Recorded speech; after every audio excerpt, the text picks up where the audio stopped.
Well, bowling fans, thanks for joining us today from Castle Lanes in Racine. Joining me today, since we're going to give Joey another day off, Dwight Albrecht from Albrecht Spare Time Pro Shop in New Berlin Bowl. And Dwight, 4 divisions of doubles today. We've got adult youth, youth handicap, boys, and co-ed, and pretty impressive bowling so far today before they've even made the TV show. Yeah, absolutely, Phil. A lot of great styles, a lot of great talent out there. Just shows you how great the coaches are doing with our youth in terms of their physical games and then the knowledge on how to play the lanes. Yeah, we're going to have some great bowling today. We're going to be back with the EFX Division, Youth Handicap Division match in just a couple of minutes. Dwight and I are going to get a nice seat on the lanes to do the commentary, so join us from Castle Lanes after this short break. I have a lot of viewers that ask me, why do you have so many of your tournaments at Castle Lanes? Well, Castle Lanes is a center that has an exceptional atmosphere. The charm of being in a Northwoods cabin while you bowl, an attentive staff on the lanes and in the lounge, all the big screen TVs and a free Wi-Fi hotspot. And being named in Bowler's Journal as one of the 95 places to bowl before you die, you have to bowl at Castle Lanes. That's why we love Castle Lanes, and you will too.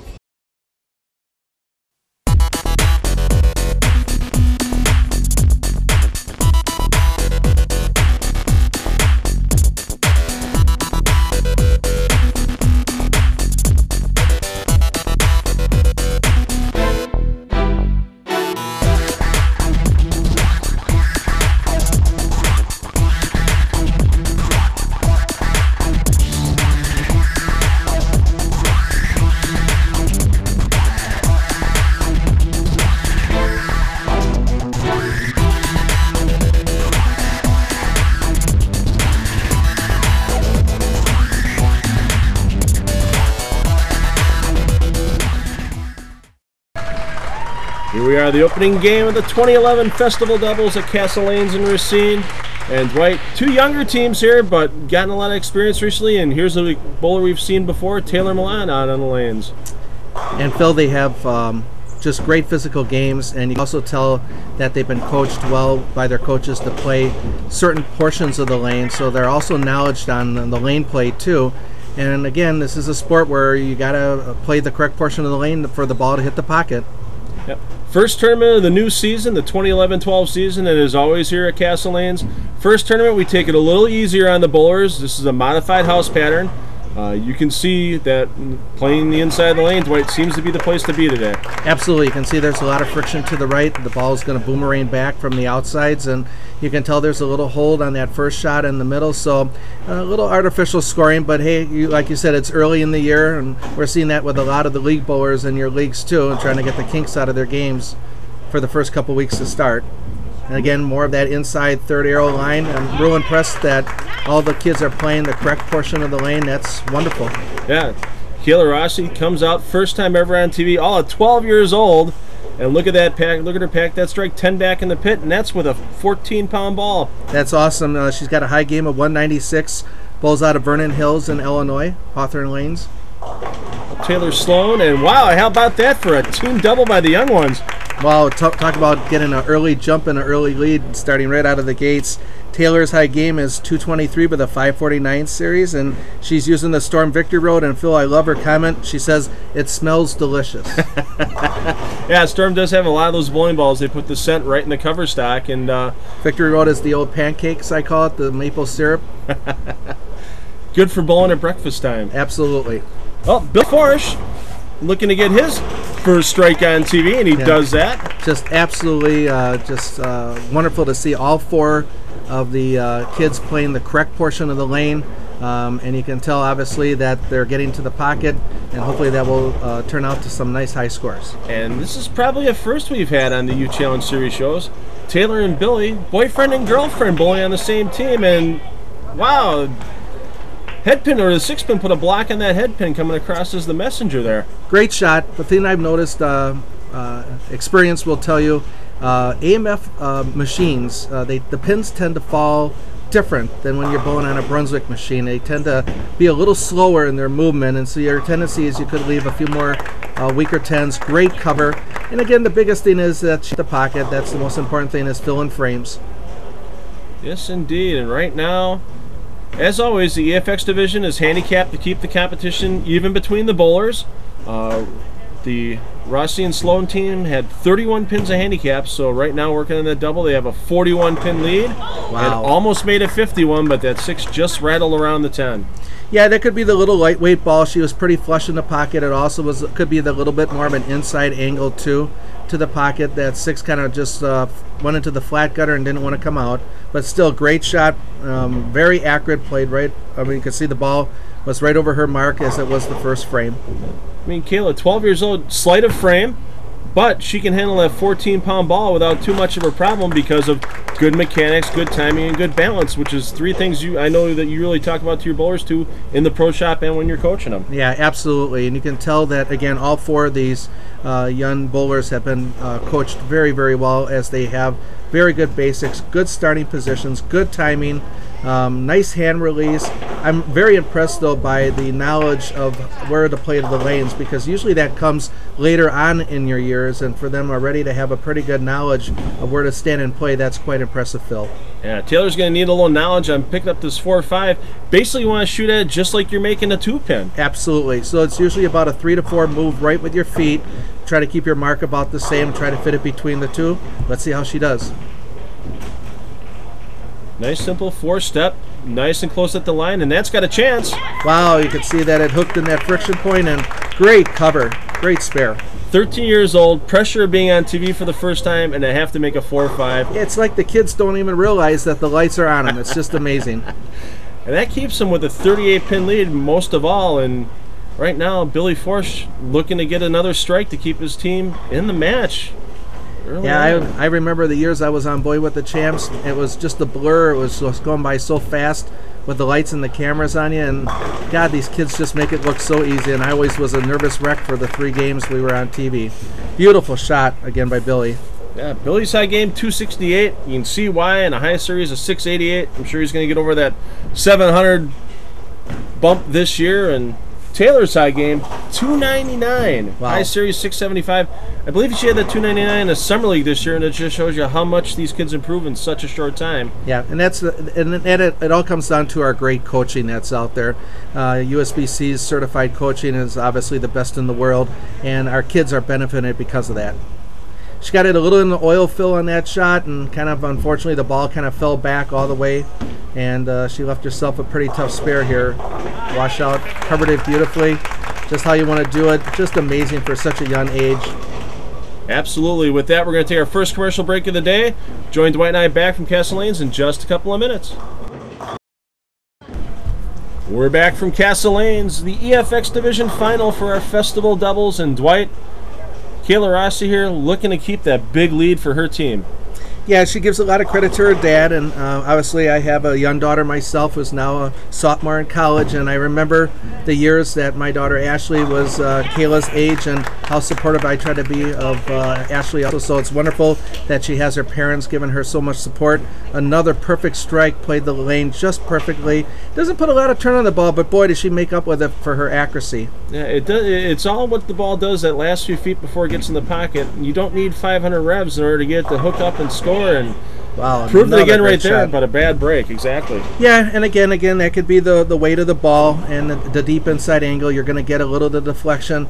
And the biggest thing for the kids at this point is, hey, don't get frustrated that you didn't knock all 10 down. Be happier that at least you're getting it to the pocket. Good things are going to happen when you hit that 1-3. Yeah, and I'll tell you what, watching all 4 of these bowlers that made the TV show today, spares were the key on getting by in the EFX division, and these 4 bowlers were all making their spares all day, and it's showing again on the TV show. 5 frames completed, 5.5 frames completed, and for lower average bowlers, we don't have a single open frame on the board yet. That's pretty impressive. It is, and always remember, when you leave that 9 count and you miss it, you're automatically taking 11 off the score. So at the end of the day, if you make your spares, add up all those 9 counts that you made, and if you would have missed those 9 counts, subtract those 11 pins, and boy, at the end of the day, you really will see the difference in your total pinfall. Absolutely, and that's a little left out of Billy's hand, but I think he took advantage of the pattern on that one. Yeah, you could tell definitely pulled it in the oil because the ball looked faster going down the lane. Obviously, lubricant will make the ball slide faster or look faster going down the lane. Friction makes it slow down. And they want to get off this Dutch 200 pace. I'm sure Taylor wouldn't mind throwing a strike and getting her team the first double on the TV show today. And that's outside a little early, and we see the friction that you just talked about, Dwight. Yeah, she pays full penalty going through the heart, and goes right through the nose, and obviously the pins aren't going to do their job correctly when the ball just cuts right through the heart. Kind of has got a little bit of a break knocking out the 10 pin, only leaving obviously the 7 count, but still almost an impossible spare to make. Nice form, nice game. Very solid at the line, does the right thing, taking the 4-7 for a total of 9 count for the day. Unfortunately, first open of the day, Phil. Yeah, I mean, right now, Melahn and Foertsch, if they strike out, they have 218. Right now, Rossi and Sloan, they're on a 238 pace if they go strike spare off the sheet. So they're going to need a little help from the Rossi and Sloan team in order to get back in this match. And with shots like that, it's going to be a long haul for Melahn and Foertsch. Yeah, absolutely. Especially when you got the handicap system involved, and these two girls are really doing a great job hitting the pocket with each shot and filling frames and hopefully making the spares. And it's going to be tough to beat when you're doing that. Yeah, Taylor and Kayla both in the 140 average range. Wow. So, and they're doing a lot of improving in a short period of time. Unfortunately, just a little tug on that one. Yeah, you can see she missed left of her mark. That's all right. They still got a pretty good lead there. Remember, you got the handicap system built in. So, I mean, you got about 38 pins down ahead they are going into the 8th frame. So, and they can still shoot 256 with their handicap, but that would still be 225 scratch. That would be really impressive. And another ring in 10 pin. Yeah, it's a dirty shame, and I know at this point they're going through their mind like, what the heck do I have to do to carry? But you know, at the same time, it's the breaks of the games too, and the thing that you can always come from and remember is those AMF machines, those older AMF machines. Those are just real tough to carry. Again, just be happy that you're hitting the pocket and making the spares, and the strikes hopefully will eventually come.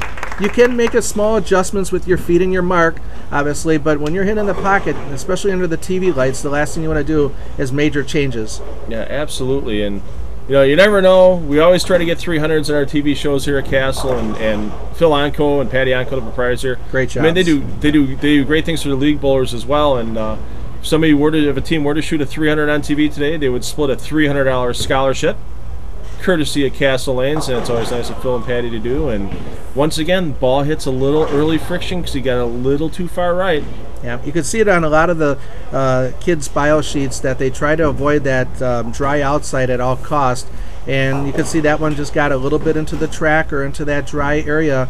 And on a synthetic panel, the ball's going to change direction very, very quick. Going to try to get at least 2 here. Throws it a little harder, did the right thing, hoping again to get a kick out of the back from the pins. And again, on the AMFs, you hardly ever see that happen where the pins will ricochet off in the back and come forward. Now, occasionally it will happen, especially when you got the guys throwing it 20, 21 miles an hour. Taylor trying to bounce back for her team there, and once again just creeps a little high. Again, kind of getting a little bit. It almost looks to me like, Phil, it's a little wet dry. So when it gets the ball gets into the middle a little bit, it's going to kind of overskid. It's the dry, it kind of overhooks a little bit, and it can kind of be frustrating for a bowler because you almost put out an easy pattern, but the ball's making it almost look tough. Yeah, it's a matter of you can get to the pocket, but sometimes you got to take the mentality. And with these kids bowling a lot on sport conditions and tougher conditions to get to junior gold and teen masters and tournaments like that, sometimes you get them back on a house type pattern, and they got to redo their way of thinking. And yeah, absolutely, you know, it's not necessarily house patterns. Yeah, they can be easy, but you have to play them the right way in order to make them easy. Yep. She's got a little tuggage on that shot. Was lucky just to leave the 6 pin. Avoided the big split. Should be a pretty easy spare here. Again, 9 spare, 9 spare, 9 spare. scores add up real fast, real well. Kayla's first Youth Challenge Series tournament, even though it's a doubles title now with Taylor Sloan. She's 1 for 1. Maybe we'll see her back in her next tournament. She can try to go 2 for 2. Much better cover there. Got the ball a little bit more out to the right, didn't pull it across her body, cross the alley.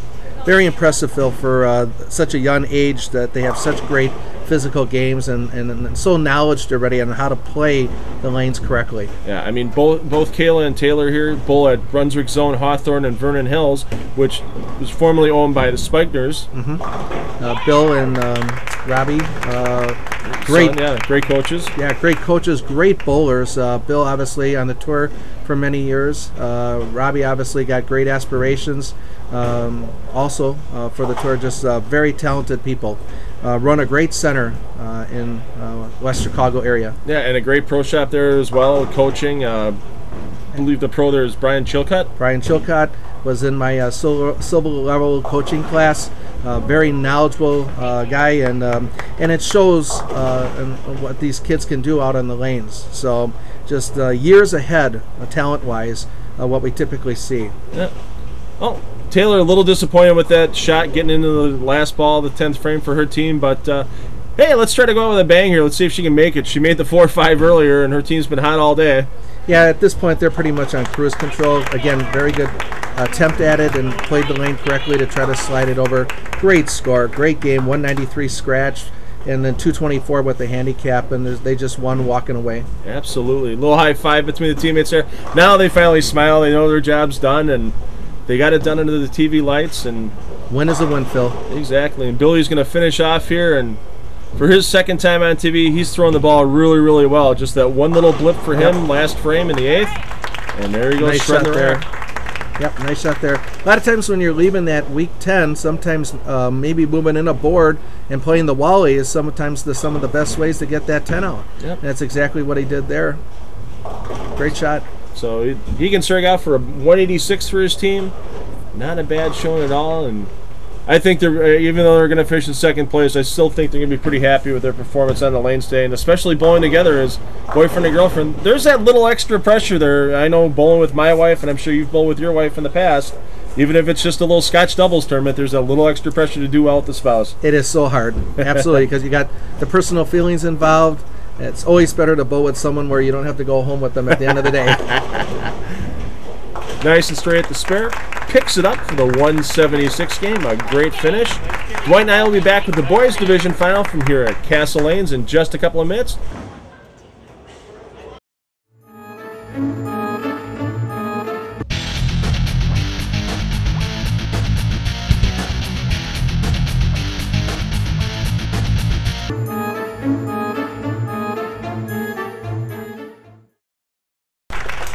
Match number 2 of the Festival Doubles today, here from Castle Lanes and Racine, and we've got the Boys Division Championship coming up, and we've got 4 power players, short, sweet, and simple, Dwight. Yeah, this is going to be a match for the viewers to watch, which we call the turn and burn, Phil. All strong, all youth, all power, all speed. This is how it's done, folks. This is kind of like a little mini preview of the Pro Tour for these 4 young men. And he got that one just a little fast and a little inside, I think. And we saw that last match in the EFX division with, if you missed inside and got a little fast with it, you could get a bucket or worse. And lucky to just leave the 2-4, not real choppable for a right-hander. The big thing when you're dealing with maybe a wet-dry pattern or a little over-under type of reaction is trying to find the piece of the equipment that still allows that ball to kind of slide or fluff through the heads, so you still get that break point at that 45-50 feet, Phil, that the ball doesn't overread or overreact too early. First look at Jeremy Knowlton, first Youth Challenge telecast out of Glendale Heights, Illinois. Multiple 300 games, high series of 779, and all of 15 years old. What can you say? So impressive to be young and strong. Kind of whips through it pretty good with the body, but you know, I mean, how many years can he do that? I mean, eventually he's going to have to smoothen it out a little bit. But boy, I mean, at the bottom, obviously, of the release, very strong, great rotation. You can see a lot of heavy forward roll on the ball, and obviously, real pumped up to be here, which is just great. And the #1 member of the Jason Belmonte fan club here, Aaron Adams out of Roselle, and you'll see why. You've seen Aaron before in our telecast, why he loves Jason Belmonte. Well, it's basically the old mini-me. He is identical to Jason Belmonte. A little shorter backswing height than Jason Belmonte, but holy mackerel does he, I mean, it does all the same moves. And the thing that you will watch if you break down Jason Belmonte's game, along with Aaron, is you're going to end up seeing that they got to have a tremendous amount of flexibility in their back. That's the only way that the left arm can go back with the ball. And speaking of flexibility, look at that backswing. Wow. Soft off the hand. Very impressive. Almost kind of reminds me, Phil, of Brian Global back in the 80s and 90s on the Pro Tour. Kind of stops a little bit at the top of the backswing, then kind of goes into a little bit of an Amaretto Monticelli with the hand twist. Impressive on all four. Yeah, and I know he gets great coaching from Lenny Borsch there at Bowler's Choice Pro Shop right inside of Castle Lanes, and Cotie liked that one. I think he liked that one while I was still in his backswing. It was so good. Yeah, absolutely. It didn't take long for him to know that it was there.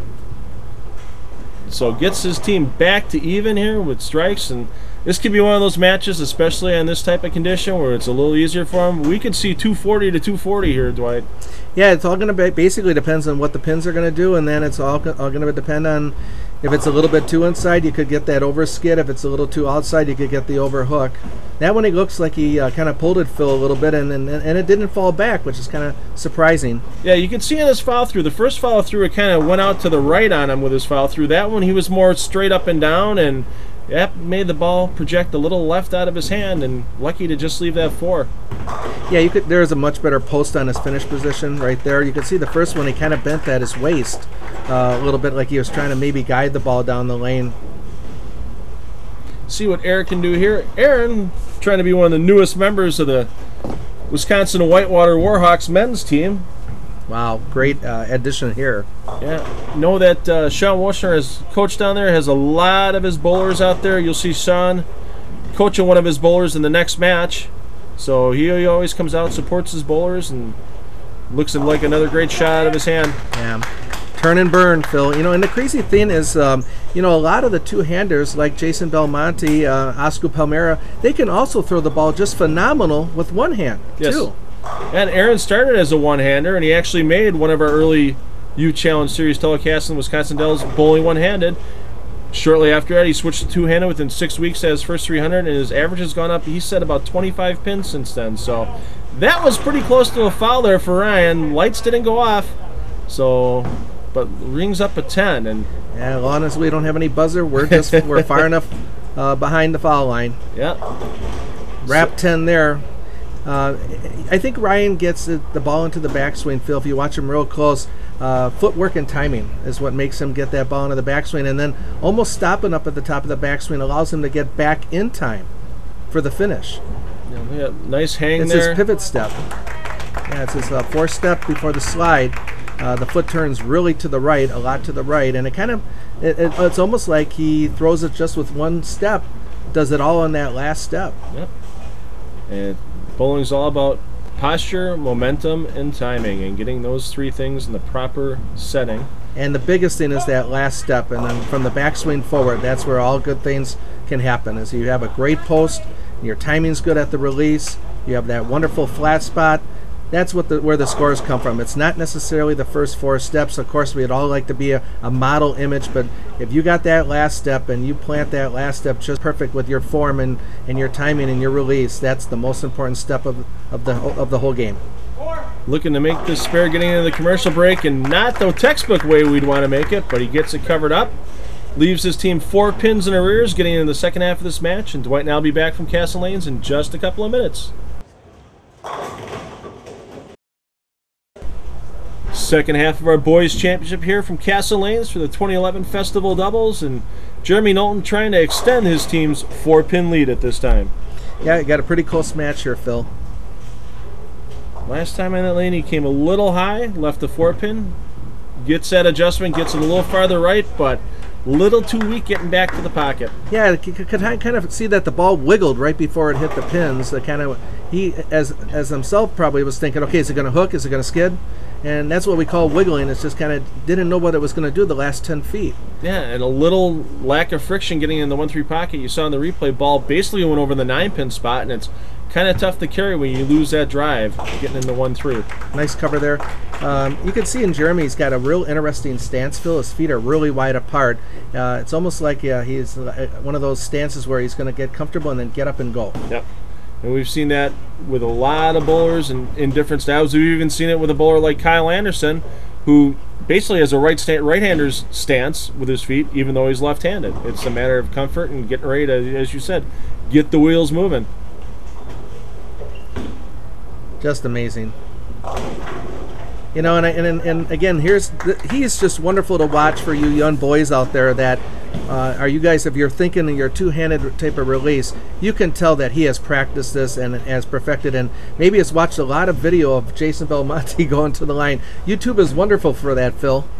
Exactly, and I know his pro shop guy down at Brunswick Zone Glendale Heights, Rich Gouchois, has helped him a lot with this game and made some equipment adjustments. Obviously, as a higher rev player, and it's going to change your track going to a two-handed release on your bowling ball. Your balls are going to react differently, and having your pro shop guy know how you bowl makes a huge difference. And I know you here at New Berlin Bowl at your pro shop, you get to see your bowlers practice right after they drill their equipment, so you can fine-tune everything for them. Absolutely, before and after. It's almost it has to be mandatorily done today to match up ball to bowlers. You would like to watch someone throw before suggesting or selecting a ball for them.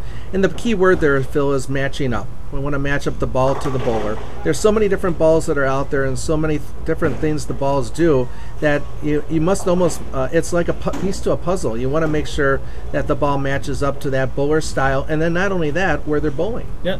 I mean, even I've been, Joey Serrar, our other commentator on our telecast, I've been at Bowlers Pro Shop and I've seen somebody walk in and they've used cell phone video, and Joey's looked at that cell phone video to see how the person bowled in order to kind of tweak everything. So you don't have to, necessarily take a lesson, but your pro shop guy should really know how you bowl to fine-tune your ball reaction. And hey, cell phones, enough of them have video nowadays. Have husband, wife, friend take video of you bowling and then take it to your pro shop guy and tweak everything out. Absolutely. Freestanding shops, it's just so hard.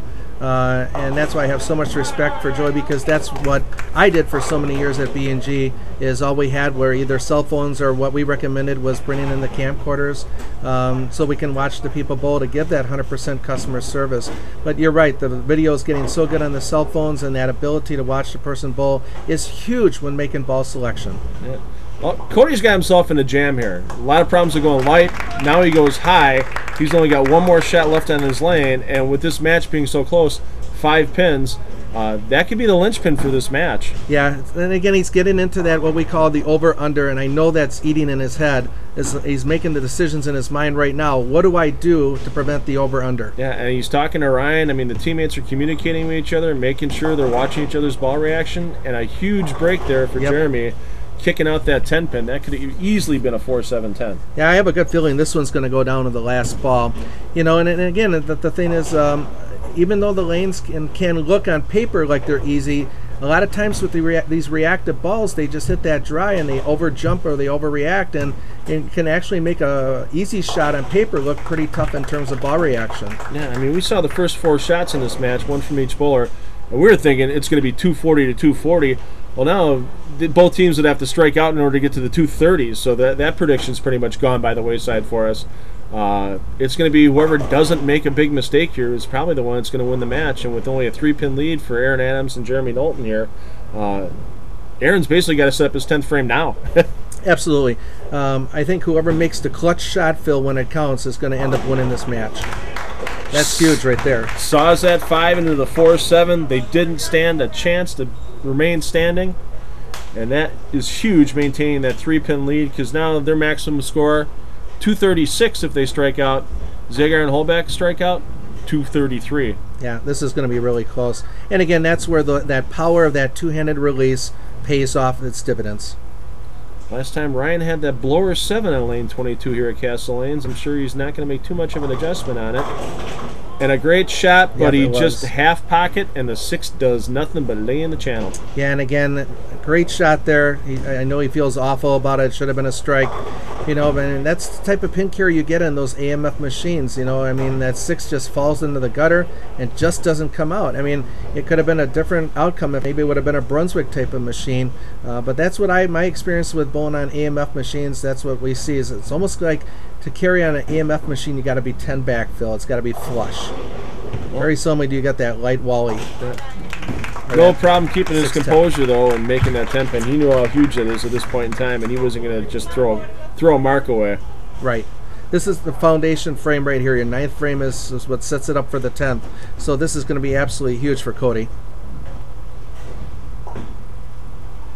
A little bit farther inside, and he tried to get it out, and you could see that it just didn't want to recover at that one. And you could see the break point was almost like 4 or 5 feet before the pins. So lucky he just got away with the railroad there and left the 2-8. Yeah, I think he just played the pattern a little too deep. Understand with his rev rate, he's going to cover a good chunk of the lane, but sometimes you try to cover too much and get you in trouble. And Nice maybe cover, that's though. the ball he should have used covering on that railroad. I That's agree. the ball he could have used all day in that lane. Yeah, I agree. You could see that I believe he was using an outburst, and he put on his bio sheet because of its smooth arcing motion, but this whole game it almost looked like that ball gave him nothing but inconsistent break point and under overreaction, and that can really frustrate his bowler. Yeah, and unfortunately there's a lot of pros. You talk to pros on the Pro Tour. If they don't have proper ball reaction, they don't have a chance of getting a paycheck. And you can see that one got to the break point and then just kept going and going and going, just like the Energizer Bunny. 2-4-5, not an easy spare to make in this situation. Your team's holding on to a slim lead. Yeah, you got very easy chance here of chopping it, especially when you got more than one pin standing. You got that over-under reaction going cross alley. This could be a real tough spare. And then on top of it, he hooked at it, and you see threw it a little harder. Big cover there. That sets up the 10th. Yeah, 6-pin lead for the Adams-Knowlton team. Last ball, Phil. Gonna go down the last ball. Yeah. Well, right now, Aaron Adams can throw a double and get 5 pins. He would win for his team. Anything less than that, and Ryan Zagar's got a chance to step up in his home house and win the match. And he hasn't really got a strike in the last couple of attempts that he's been up on the lane, too. And there's a great shot there to, again, to leave that flat 10-pin. Yeah, the half pocket hit. It just goes to show it doesn't matter if you can throw at 25 miles an hour and 600 rev rates. If you don't hit that pocket properly, you see that little bit of deflection. Correct. USBC has shown that when you leave a 10-pin like that where it's the weak 10-pin, usually you're hitting 17th board on cats, where obviously flush pocket is 18th board. Interesting that he threw 2 hands even at the spare. You would think that the ball would hook away unless he changes his hand position up a little bit when using the two-hander cross alley at the 10-pin. You would think. I know that Belmonte, I believe, throws just 1 hand at it. No, Jason throws 2 as well. Yeah, he uses that clear plastic ball. Exactly. Yeah, going with talking to Aaron Adams, like I said, he's the head of the Jason Belmonte fan club. I think he knows everything about him, and yeah, Jason throws a 2-hand. Oxcu Palermo throws a 1-handed spares, and another great shot, but another ring in 10. Yeah, real impressed with his game. He was in the pocket almost every shot that game, and out of all 4 of the boys, he actually controlled the break point, I think, the best. Yep, high 5 from his teammate. It's out of his hands now. Medium 5 from his coach, Sean Washner, out of Whitewater, and now, boy, this is, I hate to say this, but this is something that Ryan Zagar lives for. Under the TV lights in his home center, chance to double the win. Some guys really just step up to the occasion, and let's see how he does. Pretty pure, Phil. 10 back. See, there's your flush 10 back pocket shot, and the only thing that was going to stand on that would be a cold 8 or a cold 9. And he knows his job's not done yet. He gave the little high 5 to his teammate, but right back into the pre-shot routine. He knows he needs this one. Yeah, this is in order to win. This is a big one right here, and this would be the same feeling as what you're going for that 300 game on that 12th ball. If you get past this one, it's just gravy train. But this is the big one. This is your win or lose shot right here. Nice in the setup. Takes that long 5-step approach. And it looks pretty good, Phil. Whoa! Wow. Sometimes the brakes come back. Yes, indeed. That ball, when it got to the pocket, it jumped so quickly at the 1-3, and I thought he was just going to leave a 4-pin. Sure enough, 2-pin comes off the wall and trips it out, and now he just needs to stay behind the foul line and get 5 pins. Remember that last shot? He was sitting on the middle bench there and all depressed. He leaves that week 10. The breaks do eventually work their way out. That was a huge win and a huge break there. And here it's to stay behind the foul line and And again, like I said, that's just gravy train after that point. Big win. Yeah, 210 to 204. Great match. I'm sure we're going to have another great match for the Coed finals. You can join Dwight and I with that in just a couple of minutes from Castle Lanes and Racine. I have a lot of viewers that ask me, why do you have so many of your tournaments at Castle Lanes? Well, Castle Lanes is a center that has an exceptional atmosphere. The charm of being in a Northwoods cabin while you bowl, an attentive staff on the lanes and in the lounge, all the big screen TVs and a free Wi-Fi hotspot, and being named in Bowler's Journal as one of the 95 places to bowl before you die, you have to bowl at Castle Lanes. That's why we love Castle Lanes, and you will too. Hi, I'm Joe Petkus, owner of Action Heating and Cooling. Action Heating and Cooling has been providing a tradition of comfort in your home or business since 1972. We respect your desire for quality work at a fair price, completed when promised. Our planned maintenance plans can help your furnace or central air system run efficiently, last longer, and operate safely.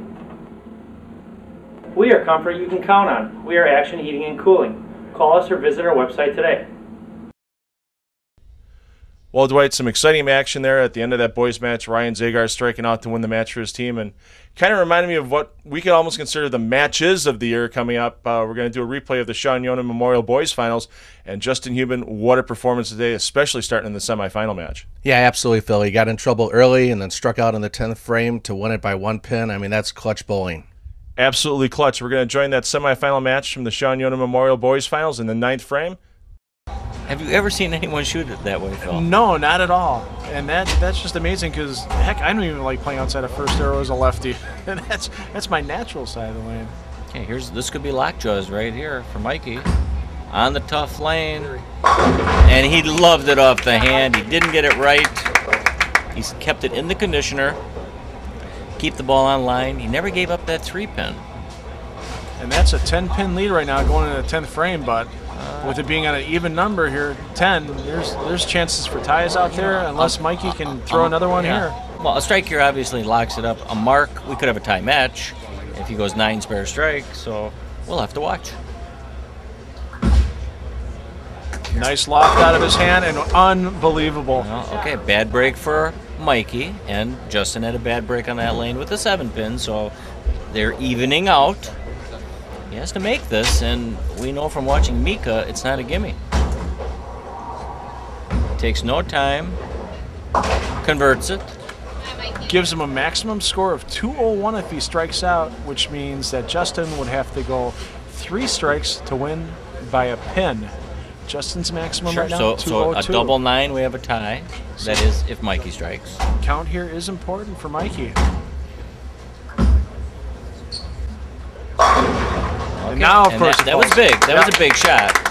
Because now it's 3 strikes to win. Double and 9 is a tie. And bowling, this is what bowling fans like us live for, Joey. Matches like this. Right, but a double on this pattern is not so easy right now. Well, looking on the scoreboard, Justin does have 3 in a row up there, but one of them was a lucky strike. But then he did pack the next 2 pretty well. You know, and Mikey this game, 2 doubles for his 201. So, you know, Justin's going to take a little extra time in the shot, make sure he's focused. Now, did we mention that he won the Sean Yonan Memorial Junior Gold last year? No, we did not mention that he was the winner. We just did.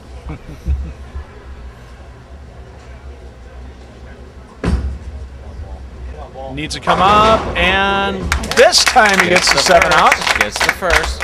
We haven't seen but 1 7-pin on that right lane, and Justin glad we didn't see our second. He's coming back in the settee area, composing himself. Oh, yeah. The right thing to do, Phil, I think, at this juncture. We don't put a shot clock on these young bowlers. They get to take their time. I mean, this is important stuff out here. I mean, first place for the boys division today is a $1,000 scholarship. Second place is $500, and if you get out after this match, it's a $350 scholarship. So there's a potential of $650 on the line in this shot. Right, so this strike is big money, and it's money that helps the kids in their education. Yep. Well, we'll let the ball and the pins do the work on this shot, Joey.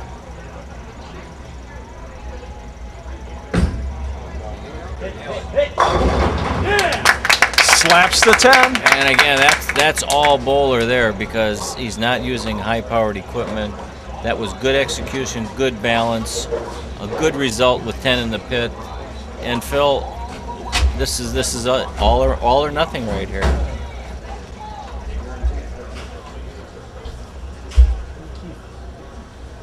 Thank you. This is it. A strike to win. 9 is a tie.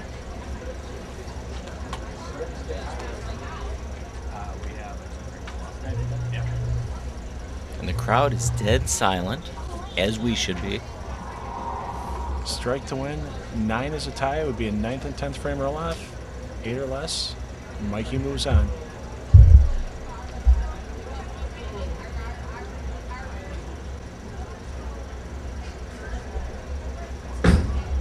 Kind of stuck at the line. Yeah, but a it holds left Zagar. off the hand, but a beautiful shot nonetheless. And what a dramatic win. A 1-pin win gets Justin Hubin into the finals of the Sean Yonan Memorial Scratch Tournament. Justin gets that amazing performance in the 10th frame of the semifinal match. His work's not done yet, though. Dwight gets himself into trouble in the final match early as well. Yeah, he misses that 10 pin in the 8th frame fill, and now has to come through in the 10th frame again on that fill ball to win by 1 pin again. Again, a lot of pressure bowling there. Absolutely. We're going to join the final match from the Yonan Memorial Boys Finals in the 9th frame as well. Yeah, 2-pin match with 2 frames to go. Somewhat mirror games versus each other. They both miss single pins. Maybe, you know, Justin's had some tougher breaks with some tough 10 pins that haven't fallen, but it should be an exciting finish, Phil. I mean, the $1,000, the bowling ball, the junior gold spot, there is a lot on the line with basically 4 shots left, and Justin just did the mind erase, forgot about the last shot, and made a great shot in frame number 9. Well, Brad, you mentioned a little bit in the last show that you got 2 frames to go in a match, it's tight. The routine doesn't change, does it? No, you really try to do the best job you can to keep your thoughts slow. You try not to make the next frame be any more or less important than the previous frame. And that comes with a lot of experience and a lot of knowledge. But he just threw that shot pretty good. It looks like he's been around the block for only being around 4 years. That's just an amazing. Well, he has 4 of the last 5 strikes, so the tide has turned, and he controls his own destiny right here. And this kind of shows you what a bowler's made of, doesn't it, Brad? Absolutely, it does. Absolutely, it does. Very impressed. Very, very impressed already with this boy. A double in 9 would make Jim Schrader your Yonan champion. And Joey, we've seen it again on lane 3 here at Lakeshore Lanes, that blower 7. Yeah, but I think Jimmy knew that when he let it go. He was a little quick, I think, through the release. Didn't quite catch it at the bottom. At least that's my perception from here. And on that lane, which is playing longer, meaning a little oilier, blew the 5 in front of the 7 and opening for his opponent. And Brad pointed out before, if Jim can go, cover that spare, which he does. Brad mentioned before about the pin count, how important it was late in the match. If Jim gets at least 9 pins right here, it's going to force Justin to double. Jim's maximum, 196. And if Justin went spare strike, he would have 194. Oh, my. Yeah, you know, and I almost said something there. I wanted Jim to go through the shot. He should have taken his time and composed himself, knowing how important that shot was. The one thing I noticed there, I was just about to say, you know, had I had the chance, but that's okay. I was going to say this is where he needs to stay focused on the job he still needs to do. Getting good count here is imperative to force Justin to get the first strike in the 10th. And having watched what just happened, I noticed that Jim got up onto the approach even before the rack had lifted up, before the sweep had lifted up. And I think that's what happened. I think he got caught up into thinking, oh man, why didn't I get that 7 point? Boy, geez, I missed. And that was the one time to where he didn't compose himself. And look what happens. Now he just needs spare strike to win.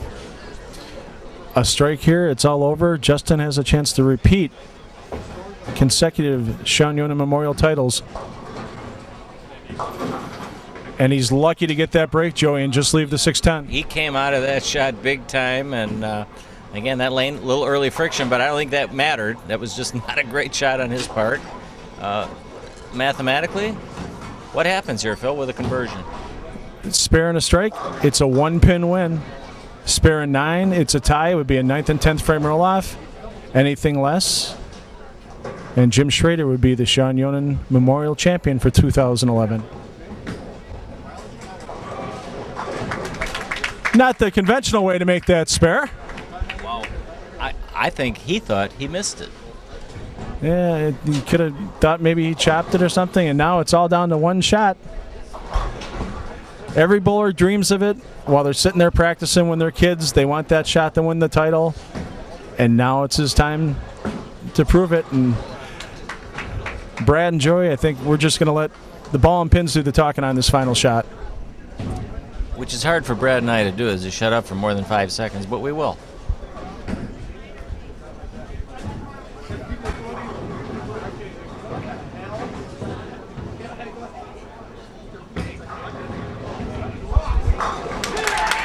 And with another 1-pin win, Justin Hubin is the repeat champion of the Sean Yonan Memorial Tournament. What a finish. Justin Hubin, clutch bowling all day up at that Yonan Memorial Finals back in March, Dwight, and I'll tell you, an amazing young man. Absolutely, and Phil, and that's a sign of a champion to come through when it counts, especially in that 10th frame. Absolutely. We've got more action coming to you from the Festival Doubles at Caerlina and Racine. Join us back for our Coed Division Finals in just a couple of minutes. Barbiere's, a Milwaukee institution since 1963. Great Italian food for dine-in or carry-out, and great times for your family and friends. Barbiere's, in the heart of South Milwaukee, and near Miller Park on Blue Mound Road. Caerlina is the venue, the Coed Championship for the 2011 Festival Doubles. And something a little different, Dwight. We put the girls and the Coed teams in the same division, so if there was a boy and a girl in each team, paired them up, and now we've got our finalists, and Ashley Bell leading us off.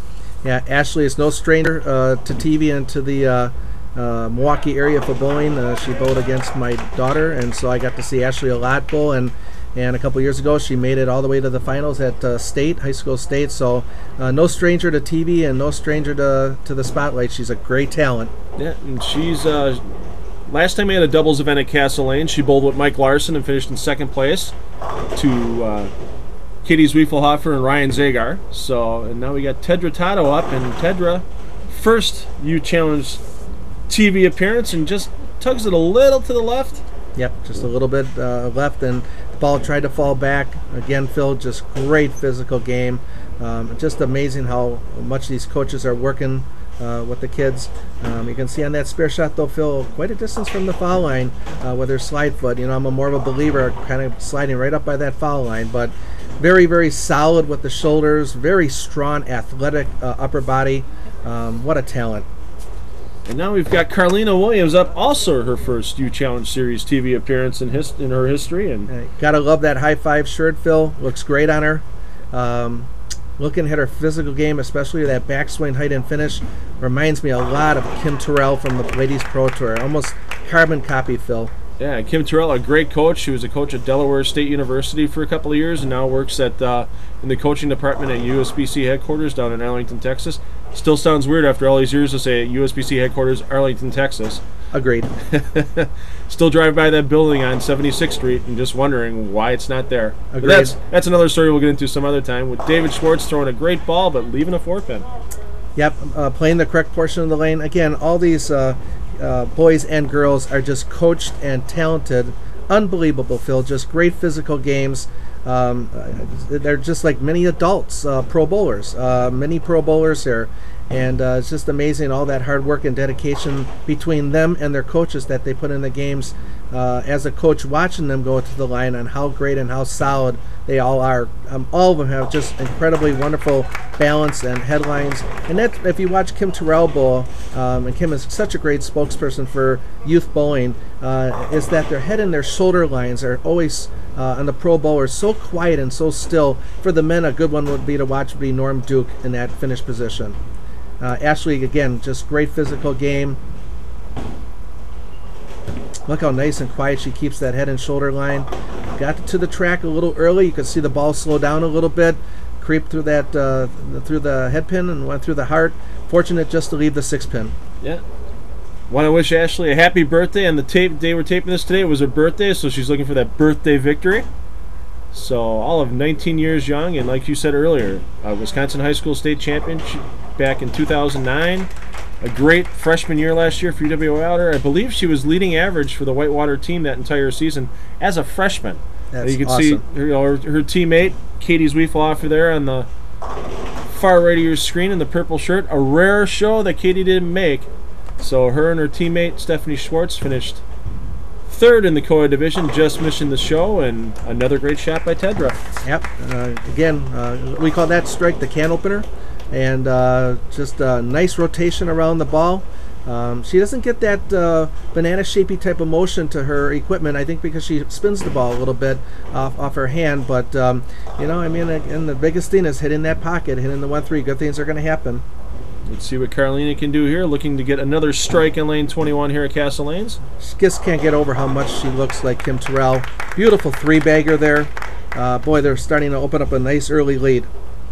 21 pin lead, and as always, above180.com, a great sponsor, internet blog with Joey Serrar and his friend Tim, and they had a pretty interesting interview on there a couple of weeks ago with Mo Pinnell talking about bowling balls and all kinds of stuff. Didn't get too overly technical, which is nice with Mo for once. It started to keep him from getting technical. If you haven't had a chance to listen to it yet, listen to it. You can learn a lot about layouts of equipment and that type of thing. It was awesome, Phil. I did actually listen to it. It was quite a length long, and I'm one of, I call Mo's disciples myself. I've gone to every one of Mo's classes, and he is the best out there for a reason. Very smart, intelligent man. Does a great seminar, really keeps you interested in the technical side of it. It's just one of the best that we have in the industry. Yeah. Even if you're not into the technical side of things, just learning about what's going on in the bowling industry. Great interview with the gentleman who started the Underground Bowling Association was also done recently by Joey and Tim. And I'll tell you what, I've seen the website for the Underground Bowling Association. It's pretty neat. It's kind of bringing their own little touch to bowling and one-on-one matches and even team matches. And it could bring the city versus city team concept back if they keep pushing the limits of bowling here. Big strike there, Phil, by Ashley. She's using a mutant cell, and maybe that's a start that they need to go to get going here. And we'll be going again in just a couple of minutes from Castle Lanes. Back again from Castle Lanes, the Coed Championship for the Festival Doubles, the 2011 edition, and Dwight Tedro looking for a team 4-bagger to extend that lead. Boy, this would be huge, Phil, and let's see how she does. And if she gets a strike here, do I dare say it? We have our first ham bone, Phil. Take a page from Rob Stone. Yeah, the term that would not normally be said on our shows, but we'll bust one out since Joey's not around today. Sorry, Joey. Since we give him the day off. But yeah, trips that 4-9 out. That's the first time we've seen one of those this afternoon where it's big lead that high and trip out. And yeah, over 40 pin lead now. It can extend it even more. Go back to normal, Phil. Now we'll see if she can get a 5-bagger instead of the old Yahtzee here. Great release, great roll. Wow, bad break.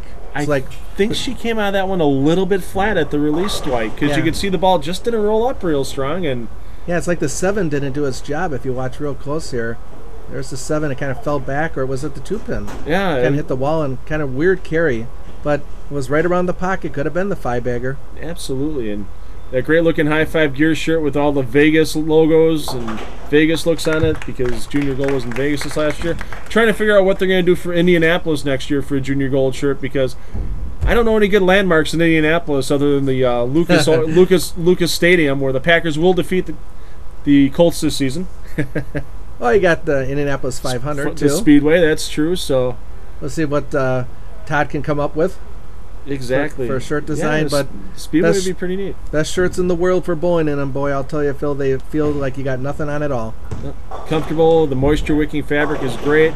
And how about that trips the 4-pin like his buddy Ryan Zagar? Well, you know, I mean, they're falling behind quick, so that's a huge double already, even though it's just frame 6, Phil. Yeah, they're still down by 23 pins, but Ashley Bell's been throwing the ball well and struck last time on this lane.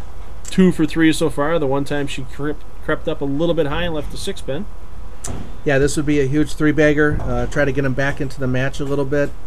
You hate to start looking at the scores. You just want to start, keep throwing great frames and great shots. And you can see she started it in the oil and swung it to the dry, and perfect 10 back strike, and that brings her team back in it, Phil, quite a bit. 13 pins. And one thing I remember about Ashley when she was a freshman in high school, it shows you how long we've been doing these television shows on Time Warner Cable Sports. I want to thank them again for all their support. She was on our first high school challenge show. It was Menominee Falls against Kenosha Tremper. Yep. Great match, and I'll tell you what, Ashley was an anchor bowler for that team and threw it absolutely phenomenal. Tedro's throwing it phenomenal too.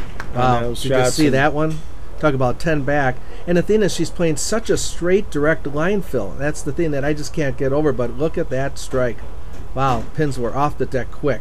And that ball just kept driving all the way through till it fell off the back of that pin deck. And they easily could have had a 6-bagger there. See what Caerlina can do here.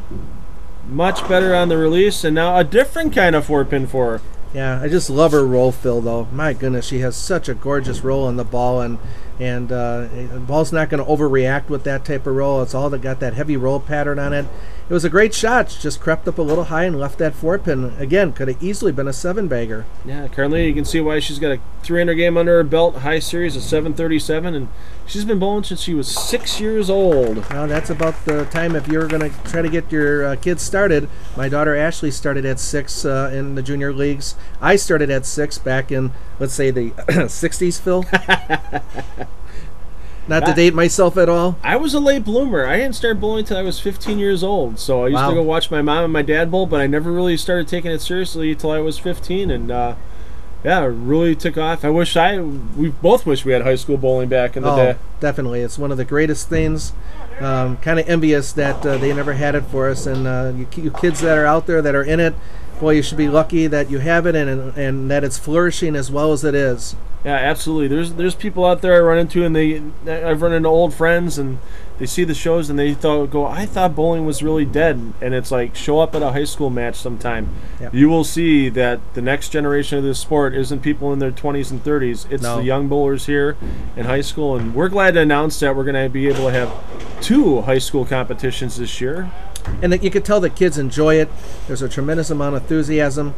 The coaches work endlessly with these kids to make them good, and it's a win-win, Phil, for bowling and for everything. It's a great experience for the kids during their 4 years of high school. Yeah, there's 2 big dates to put on your calendar. They're pretty easy dates to remember. The day after Thanksgiving, we'll be having a high school tournament at Village Bowl in Menominee Falls. We want to thank Pete Riopel for hosting that event. And New Year's Eve, once again, the Midwinter Classic. That'll be here at Castle Lanes New Year's Eve. If you're in the neighborhood of either of those centers, even if you're not, plan to come up and watch some of the best high school teams in the state. Get a chance to try to bowl off for the title on a TV shows again. And another great shot there by Ashley Bell. Yeah, David had that big open in the 8th. Otherwise, my goodness, Ashley and David would be right in it, if not in the lead. Tedro just pulled that one a little quick all the way through her backswing. She kind of pulled down on it, and lucky to leave the 4-7. Yeah, David, even if he had a spare in the 8th, this match could have been pretty much evened up. But that opens, that strike by Ashley is going to definitely open up for the 10th frame. So I think I have a gut feeling here, Phil, we're going to have another close one. Yep. Tedro covers it up nicely. Tedro's high game, 282. Not too often you see those 2s on the end of the score sheet. Something really bad happened in one of those frames, Phil. And then a high series of 707. And right now, 28-pin lead. It's pretty much to the point of any mark here by Caerlina, and the match is over. She just needs a mark and decent count. If she opens here, David could strike out and get the win. Great relaxed shot off the hand.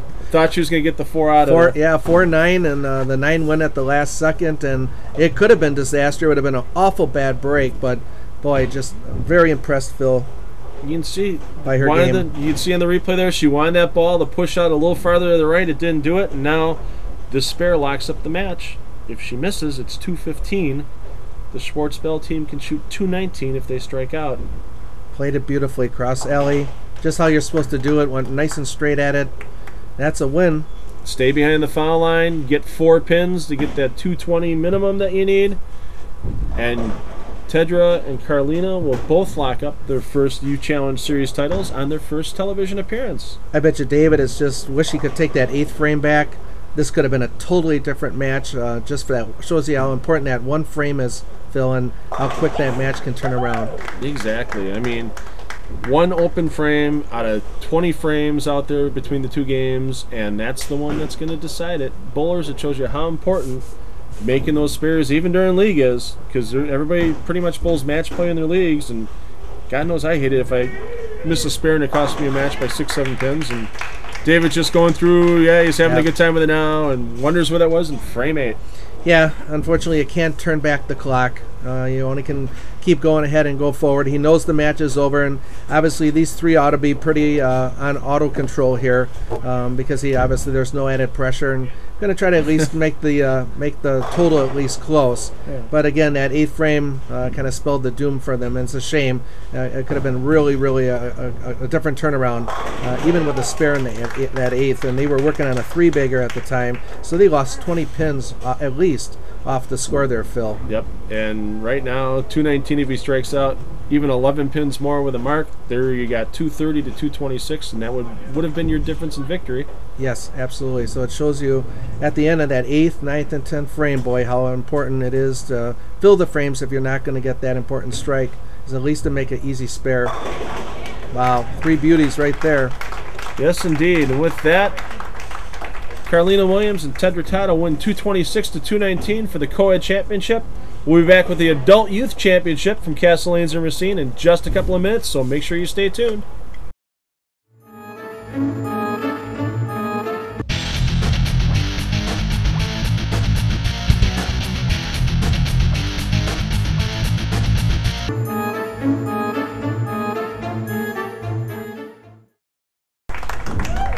Three matches down, the final match of the day here at the Festival Doubles at Caerlina and Racine, the 2011 edition.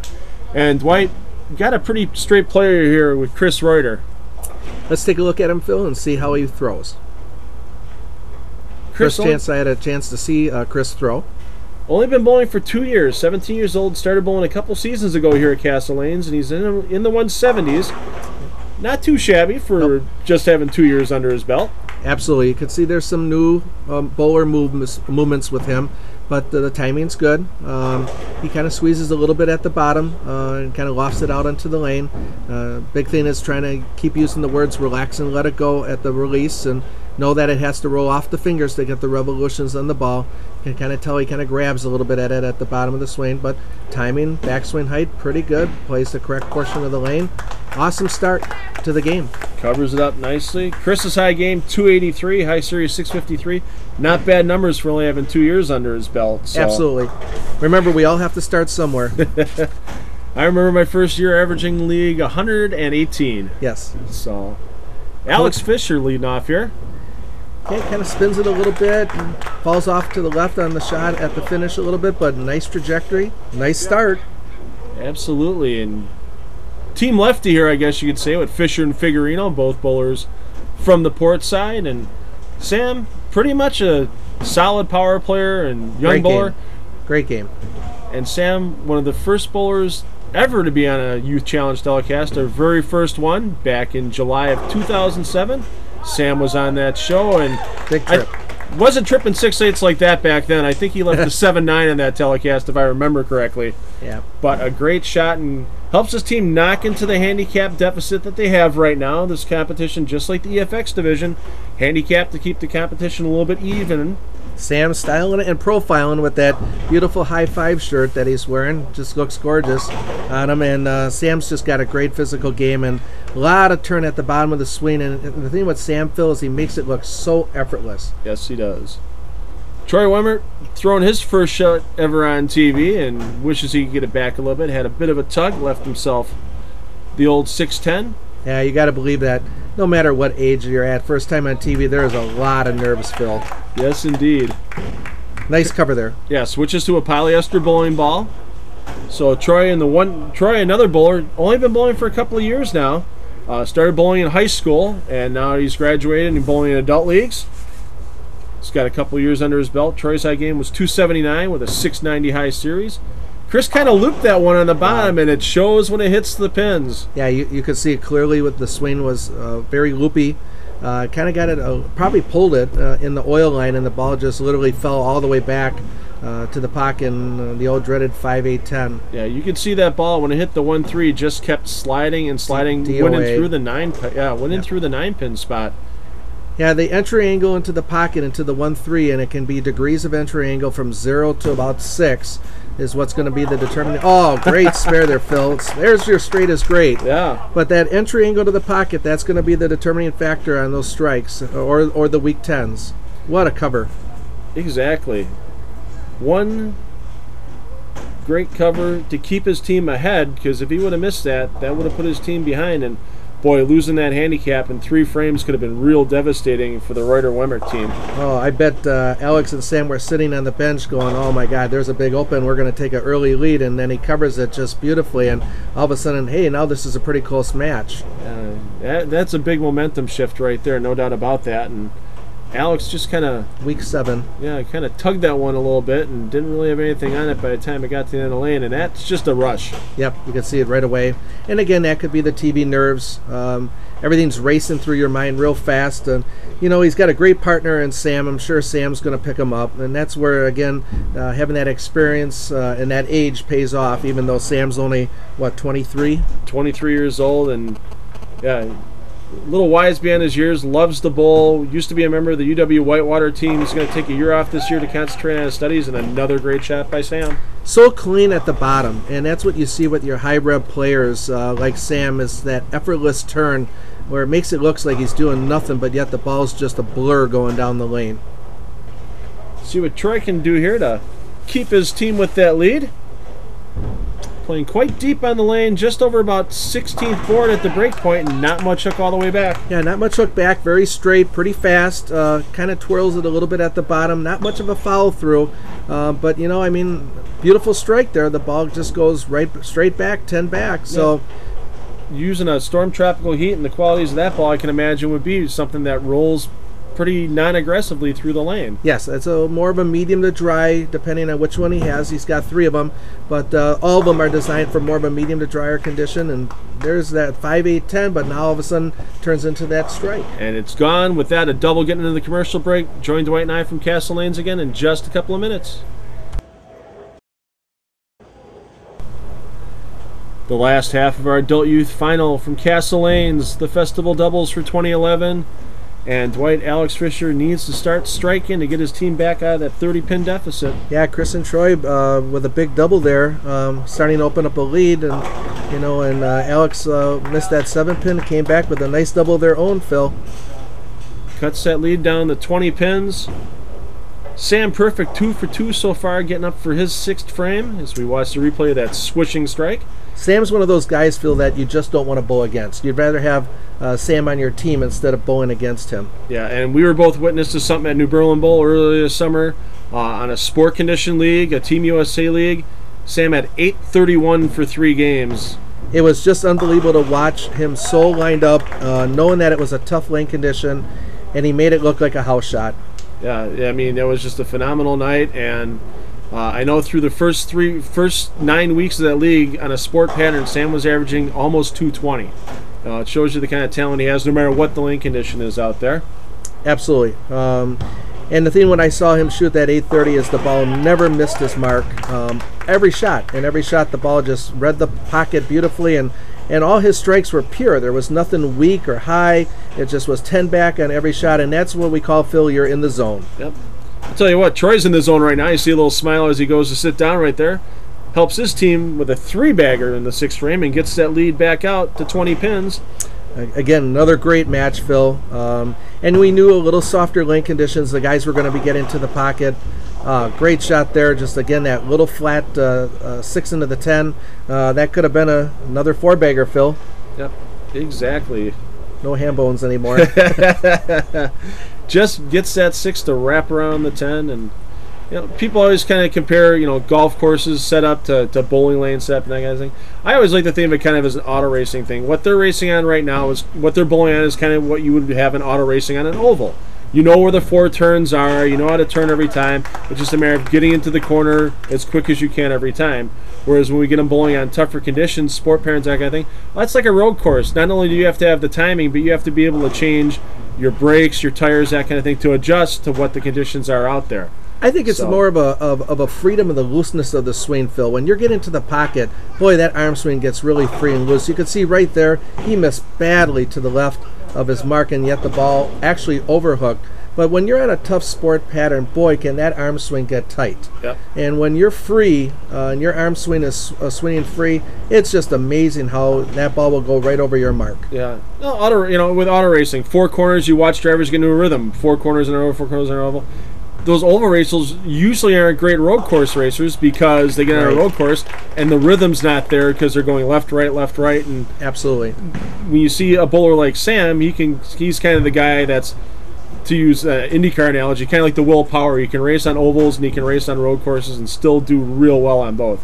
And that's what makes a champion. Right, and the reason why, Phil, is the great physical game and that ability not to squeeze at the bottom of the swing. Where right through there, through that hit point, he's totally free. And that's that effortless power. And right there, that is an absolutely huge bad break. Absolutely just sawed the rack. But another one that I in town, and I believe he's still in town, is Derek Off. And he's another one where at the bottom of the swing, he is just as free as can be, and yet he has all the million revs in the world and all that speed. And that's, to me, that's the separation between amateur and pro. Yeah, Derek, a great team. Been on Team USA for a few years back in the early 2000s, and I think he's another one that went to Arlington with the move. I think he's in one of the heads of sport bowling down there nowadays, actually. So kind of tied it all together. Sam, Sport Bowling 800, and Derek, a great bowler who runs the sport bowling program down at USBC. Yeah, the big thing is just the less is more philosophy. If you squeeze real hard or it's real tension at the bottom of the swing, you actually are going to get less in the ball. If you're free and relaxed, you have the separation between thumb and fingers like what Sam has, you get that effortless rotation on the ball. Yeah, Troy, I think, had a little squeeze on that one, but he squeezed it into the right part, and yeah, we've seen it all day. We saw it in the youth match. The 2 young ladies in the youth match played it very straight, played it on the oil line, and even though Troy has a lot more speed than the young ladies did, you can use that same part of the lane and make it work. And Chris trying to do the same thing and just creeps a little high. Yeah, you can see the ball red friction a little bit. He's just not a big rev player, and you can see that ball really started to rev up and change direction right about there, and that's what made the ball kind of creep through the nose and leave the 4-7. Fortunate not to leave the 10. Yeah, well, can still maintain a 20-pin plus lead here if he can spare his 9th frame, and then take a big sigh of relief because then it's up to his teammate to finish the 10th. Well, we talked about strategy in the last show, and I think they got a great strategy here, as obviously have the adult finish it up in the 10th where it counts. No, and the funny part about with Chris Reuter and Troy Wemmert, they've both been bowling the same number of years. They've both been bowling for just over 2 years, and so they've kind of got the same amount of experience going. So it could be interesting to see how Troy finishes things off in his 10th frame. And a great shot by Alex to close out his game. Foundation frame, that 9th frame, and Sam's partner, that a boy, that a way to go. Now Sam's got to take the responsibility and step up in the 10th and make it happen. Well, here's what we got. If Sam strikes out, his team has 234. That's going to force a mark out of Troy Wemmert in the 10th frame, and a great shot to start with by Sam. Yeah, and it's no different than the shot before, except this time he got the 10 out. Again, Sam could have been literally perfect all the way through. Just a bad break on the last one. This one he trips that 10 out, where the last time up there he left that kind of light 10. Well, every shot's big here, Phil. Yeah, he needs this one because otherwise all Troy has to do is step up and get count in the 10th frame. Look how clean it is off his hand, Phil. Just beautiful. What a great game. An absolutely great shot, and now this makes it a little interesting. If he strikes here, it's 234. If Troy were to go 9, spare 9 in the 10th frame, it would be 234. Possible tie, Phil. So every pin on this shot really counts for Sam, and I think he knows that taking that little extra time getting up on the approach. Yep, this is huge. He knows the score. And again, it's not over till it's over. So even the fill frame, every shot's important. Oh, that's surprising. Yeah, it's like got to the break point and kept going, Phil. And I think he thought it was pretty good, and it looked good, too. It just got to the break point and must have caught some carry down or something, but it kind of wiggled on him, and it just didn't continue through the pocket. Well, Troy needs 18 pins in the 10th here, any way he gets it, in order to have his team win. So 8 or more is a must in that. Oh, there's nerves. Oh, wow. There's nerves. And a huge break to not leave the 5-6 on that 5-6. crossover. Yeah, and you could tell he squeezed at the bottom, and again, the ball went where the shoulder was aiming. His shoulders were dead left at the finish. Very fortunate just to leave the 6-pin. That could have been there's your game changer right there. That could have been a 3 or 5 count easily. Very fortunate with 9. A little bit cleaner off his hand going cross alley. It's nerves, Phil. I mean, no doubt about it. I mean, they know that the title's on the line, and the 10th frame is huge. Yeah, and the adults aren't winning any scholarship money out of this, obviously, but they're bowling for their youth partners. Absolutely. And, the last thing you want to do is let your youth partner down. And I'm sure that had something to do with Troy's first shot in the 10th, and let's see what he can do to bounce back. 7's a winner. That's enough. Much better. A little firmer, and again, hit that nose, and good things are going to happen, and 8's a winner. 233 to 231, a great finish for our festival doubles here at Castle Lanes. Dwight and I will be back from Castle in just a couple of minutes to get this show all wrapped up. Make sure you stay tuned. I have a lot of viewers that ask me, why do you have so many of your tournaments at Castle Lanes? Well, Castle Lanes is a center that has an exceptional atmosphere. The charm of being in a Northwoods cabin while you bowl, an attentive staff on the lanes and in the lounge, all the big screen TVs and a free Wi-Fi hotspot, and being named in Bowler's Journal as one of the 95 places to bowl before you die, you have to bowl at Castle Lanes. That's why we love Castle Lanes, and you will too. Well, Dwight, what can you say? 4 great doubles matches on TV today. 3 of them went down to the 10th frame. And which do you think was the most exciting finish out of those 3? I think the Zagar match, definitely. He had to get up in the 10th and throw 3 good shots for their team to win. All of them were just great matches all the way through all the divisions. It was just great for viewership to watch a show like this when you have good scoring, which is what you want, and then to have each match so close. Absolutely. We're going to stay at Castle Lanes. We'll be back with our girls division in the Kickoff Classic coming to you shortly, thanks to our friends at Time Warner Cable Sports. For my friend Dwight Albrecht, I'm Phil Brilo, and parents, take the kids bowling. They'll have fun for life, and we'll see you again next time from Castle Lanes.